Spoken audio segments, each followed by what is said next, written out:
উকা হয়ে ৰল কেনভাছ চৌকত আলিৰ পৰশত আৰু প্ৰাণ পাই নুঠে কোনো শিল্পই আকৌ কেতিয়াও চৌকত আলিয়ে হাতত তুলি নলয় ৰং তুলিকা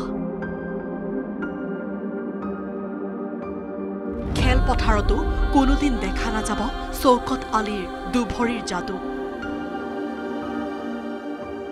তেজপুৰৰ পৰুৱাস্থিত বাসগৃহত শেষ নিশ্বাস ত্যাগ প্ৰবীণ শিল্পী চৌকত আলিৰ বাৰ্ধক্যজনিত কাৰণত শুকুৰবাৰে নিশা 8:30 বজাতে শেষ নিশ্বাস ত্যাগ কৰে স্বনামধন্য শিল্পীগৰাকীয়ে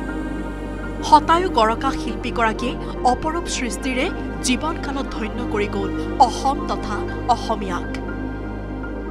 মৃত্যুৰ সময়ত তেখেতৰ বয়স আছিল 103 বছৰ খ্যাতনামা শিল্পীগৰাকীৰ হাতৰ পৰশতে প্ৰাণ পাই উঠিছিল অসম ৰাজ্যিক পৰিবহণ নিগমৰ প্ৰতীক চিহ্ন গড়টোৱে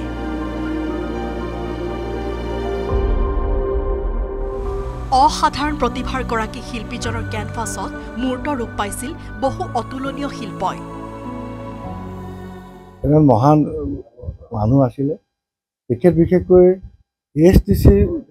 ঘৰ চিম্বলটো তেখেতে অঁকা আছিলে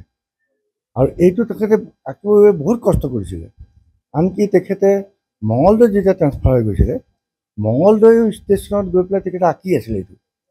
আৰু গড়টো এনেকুৱা আপুনি ছবিখন মানে গড়টো যেন দৌৰি আছে এটা গতিশীল গড় এটা আঁকিছিলে চৌকত আলি নাছিল কেৱল চিত্ৰশিল্পী তেখেত আছিল একাধাৰে খেলুৱৈ আৰু অভিনেতাও ফুটবল পথাৰত চৌকত আলিৰ দুভৰিৰ যাদুৱে মোহিছিল ক্ৰীড়াপ্ৰেমীক